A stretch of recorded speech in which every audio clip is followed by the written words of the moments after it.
Hello, everybody. Hope you're doing fantastically well. Sorry for the Zoom in action there. Sorry for the delay. Yeah, we're back here with another version of the Rumour Mill. We're back here with a bit of a hybrid. It's going to be a little bit of a preview as well. Listen, sorry for that little delay, everybody. Getting everything sorted for 8:30, getting the BETMATE codes ready for you guys, getting absolutely every sort of news article ready for 8:30. Can be a little bit strenuous, but don't worry, we're back here with the Rumour Mill. Thank you so much for joining me early on. Make sure you're liking the video, everybody. Making sure you comment, make sure you comment, of course, and the most important, make sure you subscribed to the One Leeds Fan Channel. There's 150 of you in the building. I expect 150 likes, if you will. Really appreciate all the support over the last couple of days. And Jay's right, extreme close up. There you go, mate. That's the sort of content you get here. Yeah, but we've got your Villa preview coming up, everybody. But before we get into all that good stuff, we're going to get into the latest transfer today that I think is going to happen. Obviously, we've been speaking recently about the Georginio Rutter deal, and it looks like that one for me is going to get done today, which is exciting news. I'm really looking forward to seeing him in a Leeds shirt. As I was saying at the start, I was slightly sceptical about the player and the profile and exactly what he's going to bring to Leeds United, but overall there is a complete increase in quality, which is something I'm very excited about. I'm so happy with Willian Gnonto at the minute. I think Willian Gnonto is a standout. And when I think about Willian Gnonto, when I think about Georginio Rutter, and when I think about Sinisterra, I think of goals, I think of assists, I think of chance creation. So that is not a bad thing. And unfortunately, if Leeds are to just outscore the opposition this season, which I think is going to be our mantra, because I think we are going to concede, as we all know, because we are terrible at the back, it's going to have to be one of these. We're just going to unfortunately have to outscore the opposition. It's going to turn into Marcelo Bielsa territory. So, yeah, let me know what you guys think in the comment section below about that one. It was a bit of an odd one last night because there was a lot of people essentially saying that Hoffenheim were holding out a little bit, and it does look like the value has gone up a little bit. There's a lot of publications reporting that it's turned to 40 million quid. So I don't know really what's happened there. Maybe Hoffenheim have just been waiting for the right offer, the right package, and they can do, because essentially everyone, they could just reject Leeds' offer and offer him out to anybody else. There's been a lot of interest in this guy, so Leeds clearly want to get it done quickly. Hoffenheim have been very good, very, very good in terms of just like, Leeds, get this deal done as quickly as you can, and yeah, we'll essentially we'll match you on that one. So yeah, good bit of business, I think, and I think that's going to clearly be announced today. From my perspective, it seems to have made real progress. The Daily Mail reports on today. It's reported today that Leeds have hoped to conclude talks in the coming hours. It would appear that they have not quite managed to get a move over the line, but it's seemingly close. And that's what I was talking about yesterday, everyone. I was talking.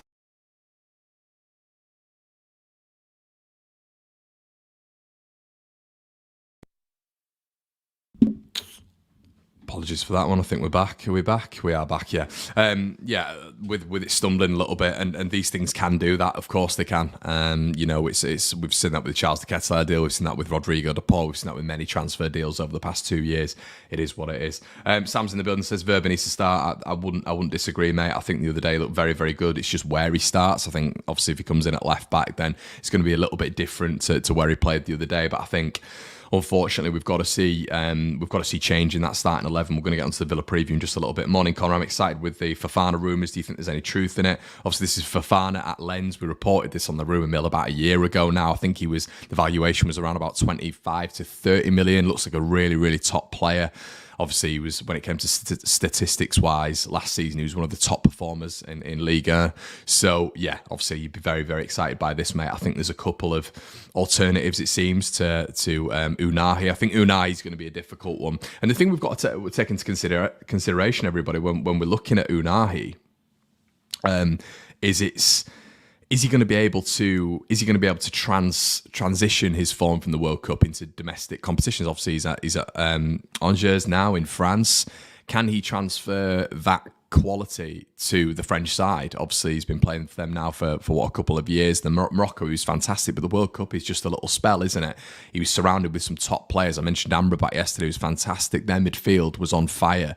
So there's a real cohesion, there's a real synergy there with that midfield. So yeah, and we all know I think some players play even better for the country. So would he be able to transfer that to domestic form? That would be my question. So it is a little bit of a risk for Leeds to go for someone like Unahi. Would you rather go for someone who's a little bit more proven in the domestic leagues, like someone like Fofana? Maybe that is on the cards. And I think Victor Orta almost said that, didn't he, in one of his interviews? I believe it was with Marca not long ago, that I think Phil spoke about it the other day, that Victor Orta said that they're a little bit wary about if he can transfer that form. But my question is, everyone, do you think that we're actually going to go out and get another midfielder? Because I think it's imperative. It's absolutely imperative that we go out and get a midfielder with quality to replace Matthias Klick. And that's what we've just got to do for me. It's fantastic. We got a striker in, Verba. Looked really good the other day. Positives. But let's go out and get a midfielder and let's absolutely blow this transfer market out the water and get what we need done. Okay, let's get into a couple of your comments. Yeah, Jed's in the building says George Hall links. It looks like that is going to be potentially the next signing after our man who's coming in ASAP, obviously, when it comes to Rutter. But yeah, it looks like the development signing George Hall looks like he's going to be the next January signing. Now, we've been speaking about George Hall for around about a year as well on the rumour mill. Obviously, the Birmingham midfielder. Many clubs in for him. He's 20 years old, which is crazy because that's the exact same as Georginio Rutter, and there's so much noise about Rutter. And when you hear George Hall at Birmingham, you think he's so much younger, but no, he is 20 years of age. And according to the Daily Mail, it looks like he is going to be announced very, very soon as well. And just a follow up on Rutter as well, it looks like he's going to be signing a 5-year deal, which is great news. Good value for Leeds. Woke up when Leeds live for a change, albeit late to the chat. However, it looks like a broke mic. The mic's not broken, mate. The wire's it fell on my foot the other day.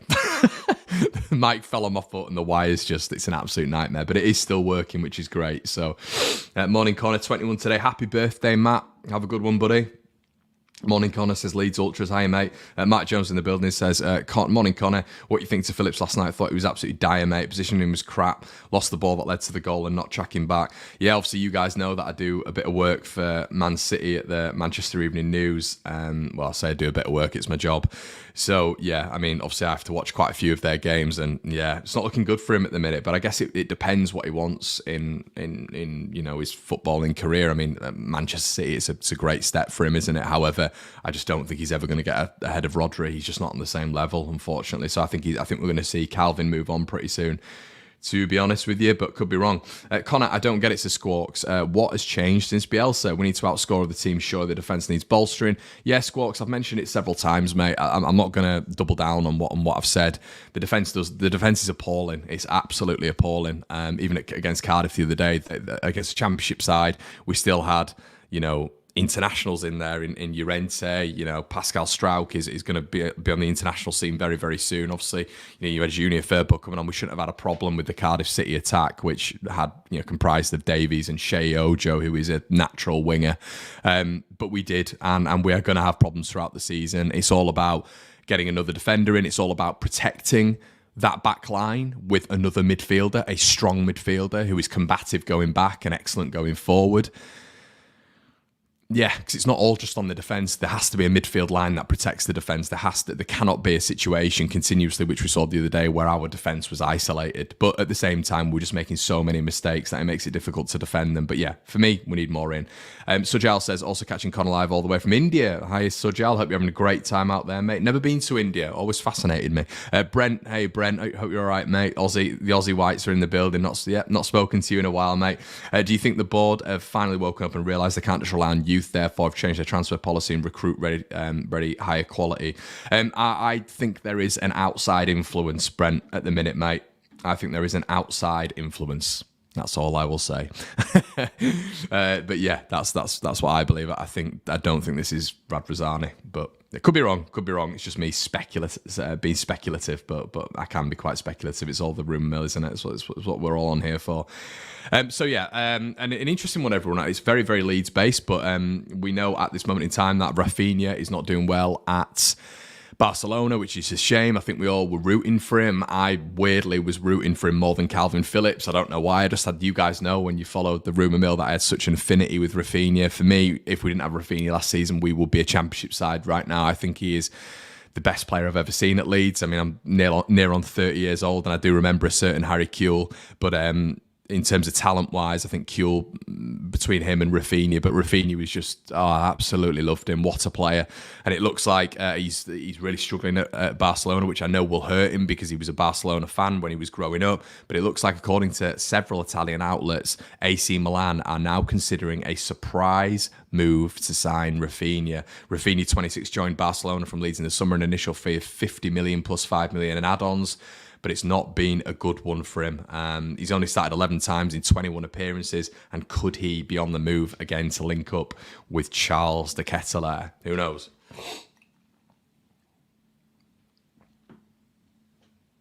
Morning, Connor. Freezing on the building site. How you, mate? I hope it's not too bad for you out there, buddy. That's their heart.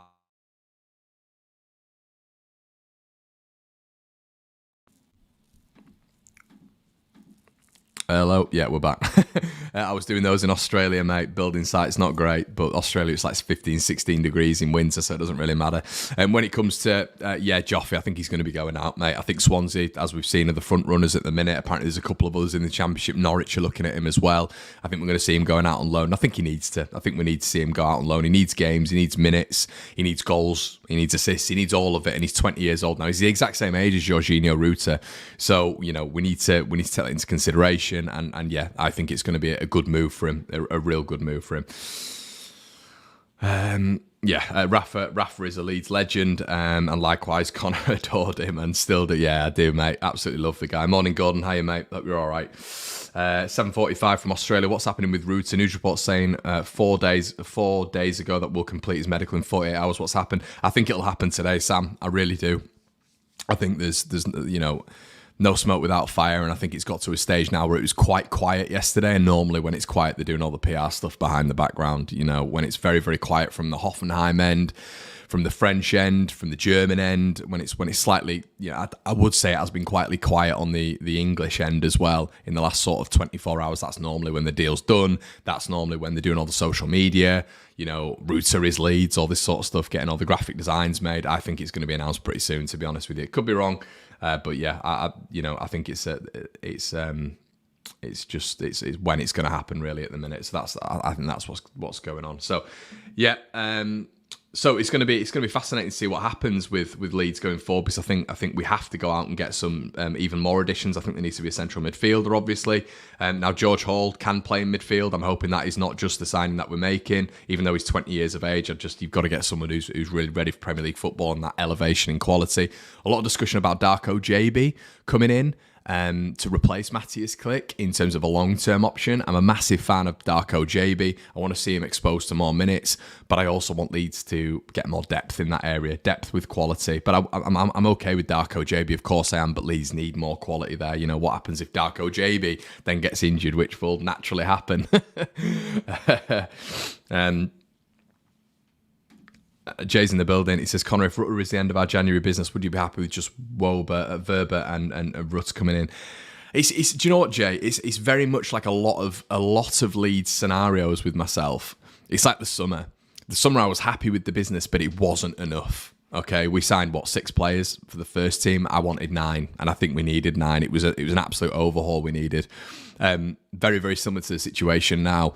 Happy with Verba, even though I'd rather a natural left back, but happy with that. It's okay if that's what we're going down. Fine. It'll be interesting to see what happens with Junior Firpo.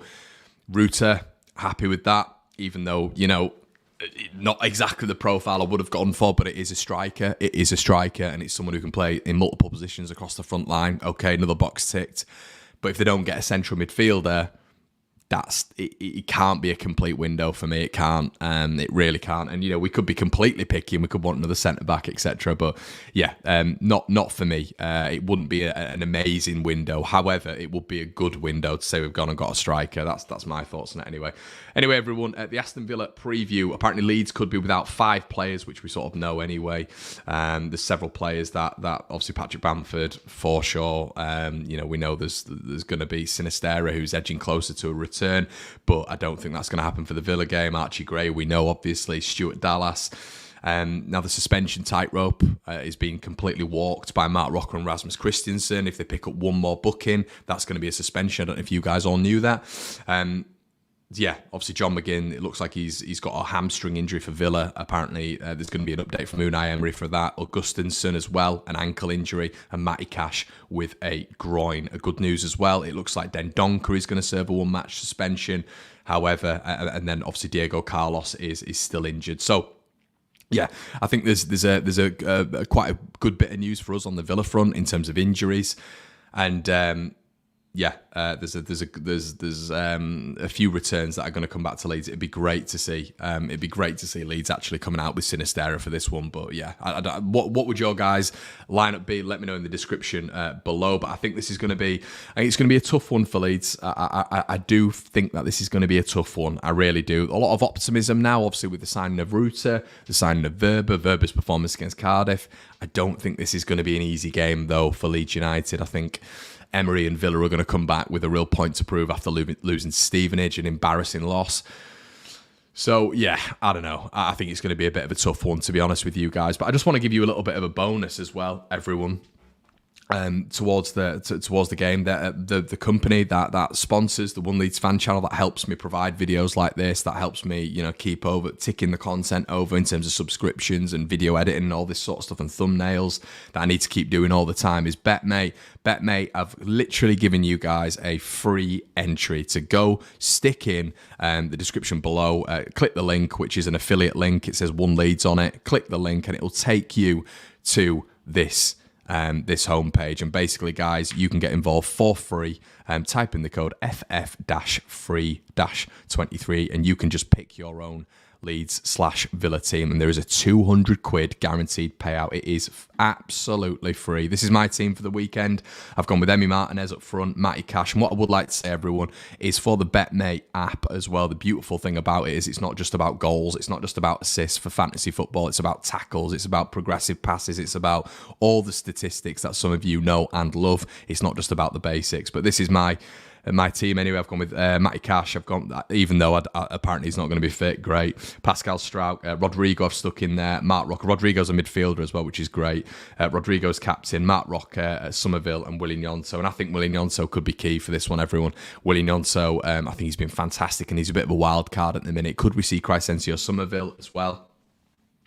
Really cause them a bit of drama. I think the good thing about this is we've got a lot of unknowns at the minute. Crescencio Somerville, obviously, Matteo Joseph came on the other day. Somerville, Gnonto, all these players who maybe Emery isn't expecting. So hopefully, fingers crossed, we can get that one over the line. Guys, let me know in the comment section below exactly what you think the score prediction is going to be. Hope you're enjoying these morning rumour mills. I know it helps everybody around the world seeing them as well because the time zones are a little bit different.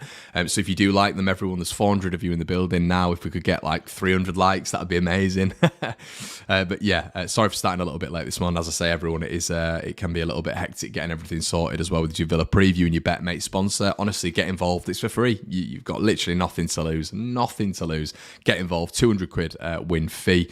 Guys, have a good day. And as always, I will see you in a bit. Cheers.